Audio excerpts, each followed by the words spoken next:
नमस्कार, मैं मनोज विश्नोई और इस रेड प्लस न्यूज़ पर आपका बहुत स्वागत है। आज एक तरफ सरकार ऊर्जा क्षेत्र में 7 दशक पुराने कानून को बदलकर बाड़मेर को भारत की ऊर्जा ताकत बना रही है। 30 साल का एक्सटेंशन देकर निवेश, उत्पादन और आत्मनिर्भरता का रास्ता खोल रही है, तो दूसरी तरफ उसी बाड़मेर बालोतरा में गोपाल क्रेडिट कार्ड योजना भगवान के भरोसे चल रही है और इस योजना के साथ खिलवाड़ की कहानी भी बन गई है। और यहाँ पर 20,000 पशुपालकों को सीधा फ़ायदा पहुँचाना था, लेकिन ये योजना घोटाले में बदल गई है। और आज हम आपको इस घोटाले के बारे में विस्तार से बताएंगे।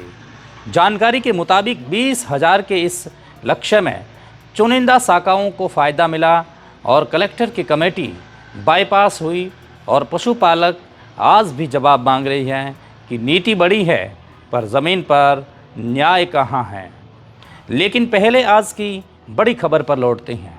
आज देश के पेट्रोलियम और ऊर्जा क्षेत्र में जो फैसला हुआ है, जिसे सिर्फ एक नीति परिवर्तन नहीं बल्कि भारत की ऊर्जा रणनीति का टर्निंग पॉइंट कहा जाना चाहिए। 7 दशक पुराने कानून में संशोधन करके सरकार ने साफ संकेत दे दिया है कि अब भारत आयात पर निर्भर रहने वाला मजबूर देश नहीं रहना चाहता, बल्कि अपनी ज़मीन के नीचे संसाधनों को पूरी तरीके से, छिपे हुए संसाधनों को पूरी ताकत के साथ में निकालने का एक इरादा भी बना चुका है। और इस फैसले का सबसे बड़ा और सीधा और निर्णायक असर पड़ने वाला है राजस्थान के बाड़मेर ऑयल फील्ड्स पर।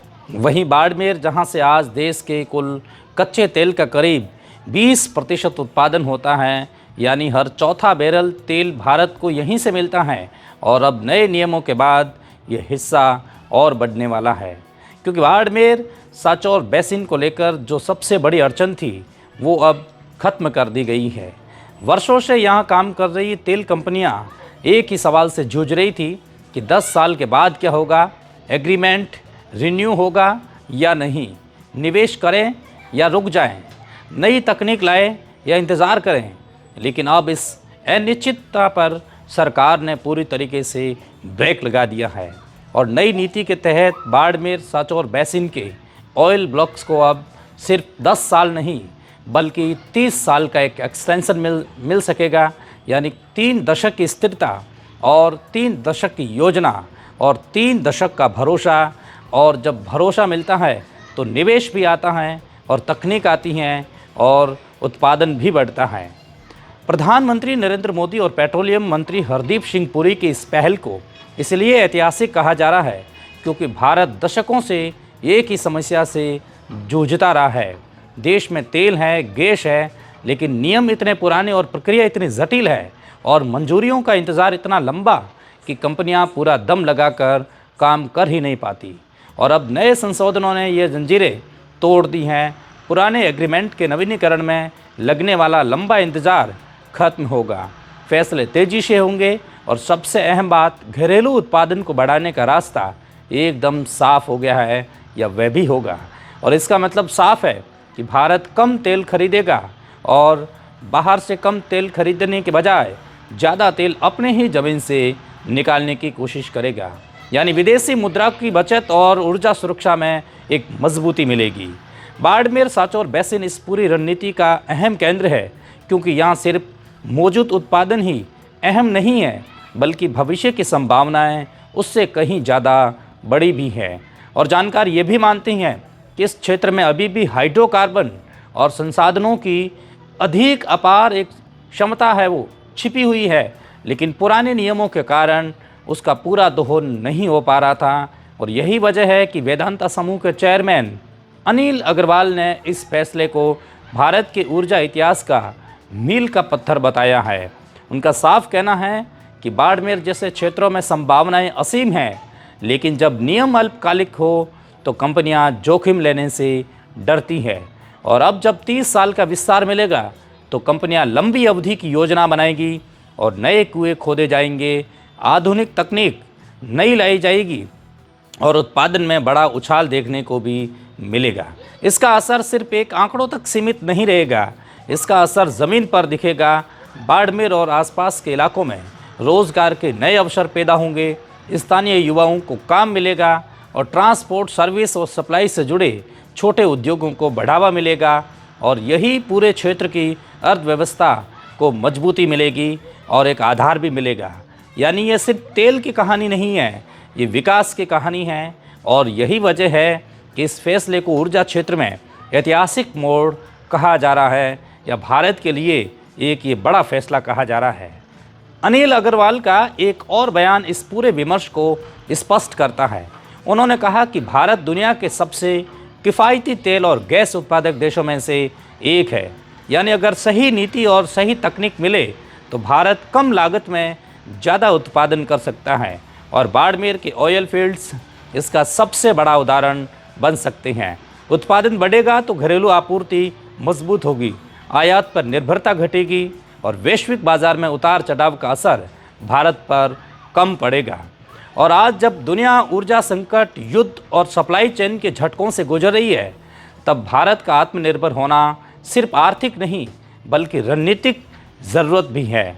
और इसलिए आज जो फैसला हुआ है वो सिर्फ एक कानूनी संशोधन नहीं है, ये भारत की ऊर्जा के क्षेत्र में एक नए भविष्य की घोषणा है और ये संदेश है कि अब नीति अस्थिरता नहीं, स्थिरता देगी। अब इंतज़ार नहीं, काम होगा और अब बाड़मेर सिर्फ रेगिस्तान नहीं बल्कि भारत की ऊर्जा ताकतों का एक नया प्रतीक बनेगा।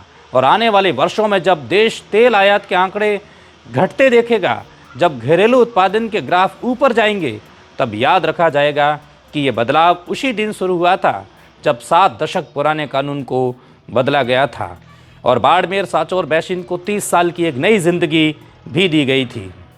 लेकिन दूसरी ओर आज बात उस योजना की जिसका नाम सुनते ही भरोसा पैदा होता है, गोपाल क्रेडिट कार्ड योजना।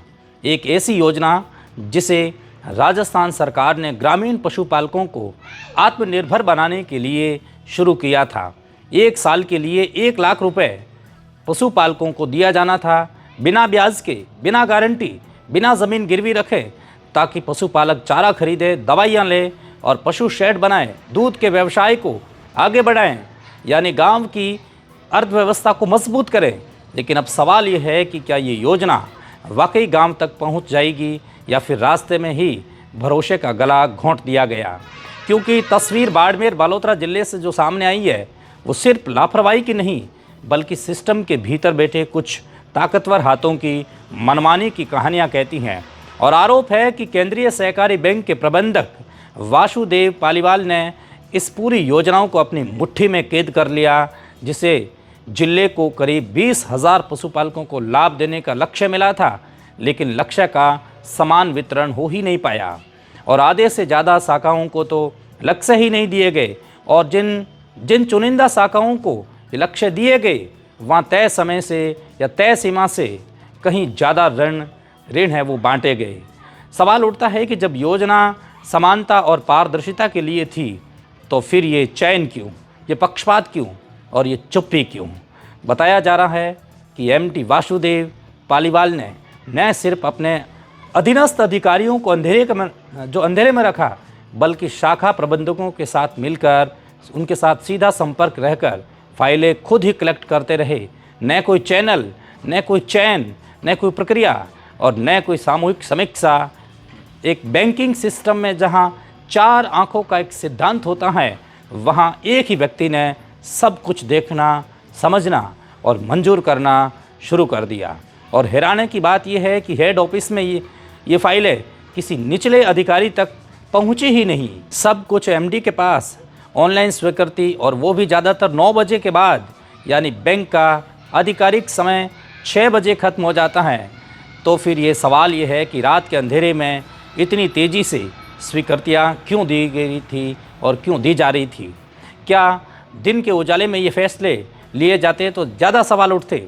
इस पूरे खेल का सबसे गंभीर पहलू ये है कि जिला स्तरीय कमेटी जिसकी अध्यक्षता खुद जिला कलेक्टर करते हैं, उसे ही दरकिनार कर दिया गया और नियम के मुताबिक ऋण स्वीकृति से पहले फाइलों को जिला स्तरीय कमेटी की बैठकों में रखा जाना था, समीक्षा होनी थी और उन फाइलों का इंस्पेक्शन होना था, संतुलन देखा जाना था।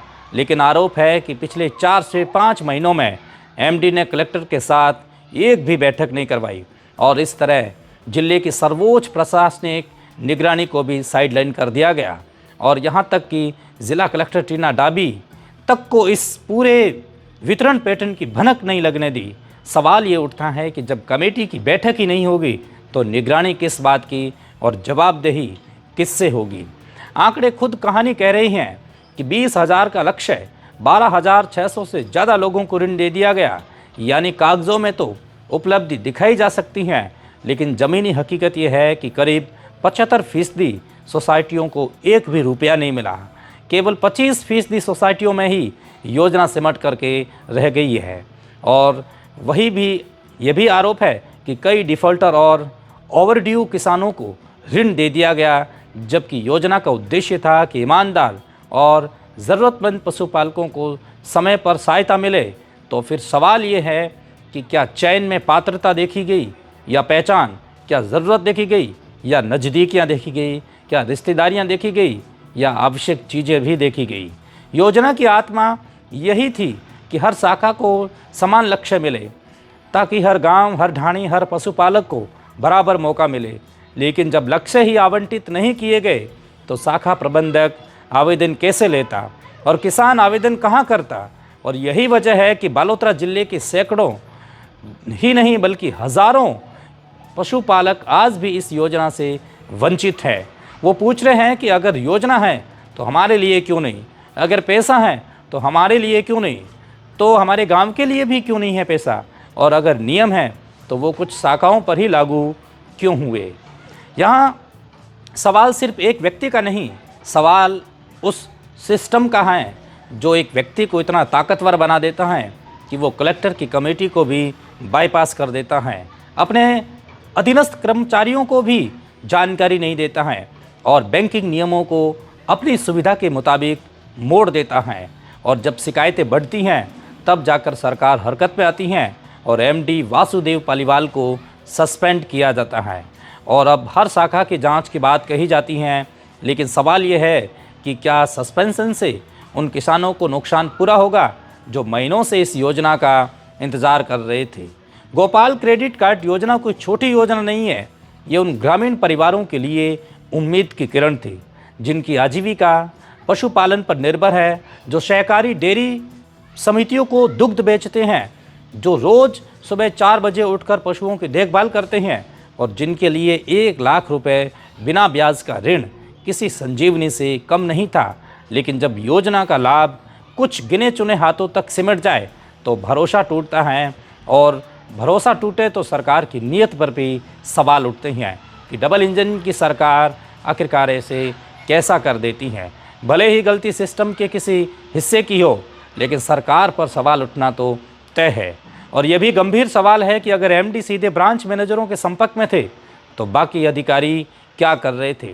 क्या उन्हें जानबूझ करके अलग थलग रखा गया, या फिर सिस्टम में डर का ऐसा कोई माहौल था कि कोई सवाल उठने की या उठाने की हिम्मत ही नहीं कर पाया। और जब फाइलें ऑनलाइन स्वीकृति होती रही तो क्या कोई ऑडिट ट्रेल नहीं था? क्या किसी ने ये नहीं देखा कि आधी रात के बाद ऋण स्वीकृत हो रहे हैं और वो भी लगातार? आखिरकार ऐसे कैसे हो रहा है? और आज जब जांच की बात हो रही है तो उम्मीद यही है कि सिर्फ कागजी जांच नहीं हो, बल्कि ये भी देखा जाए किन किन शाखाओं को कितना ऋण मिला है और किन सोसाइटियों को क्यों नहीं ऋण मिला है, किन किसानों की पात्रता के बिना ऋण दिया गया है। और सबसे अहम सवाल, क्या जिन किसानों को योजनाओं को लाभ नहीं मिला उन्हें अब प्राथमिकता के आधार पर लाभ मिलेगा, या फिर मामला भी फाइलों में दफन हो जाएगा? क्योंकि याद रखिए, ये कहानी सिर्फ बाड़मेर या बालोतरा की नहीं, ये उस भरोसे की कहानी है जो हर सरकारी योजनाओं के साथ में जुड़ा होता है। ये उस भरोसे की कहानी है जो हर योजनाओं से उनका एक संबंध होता है।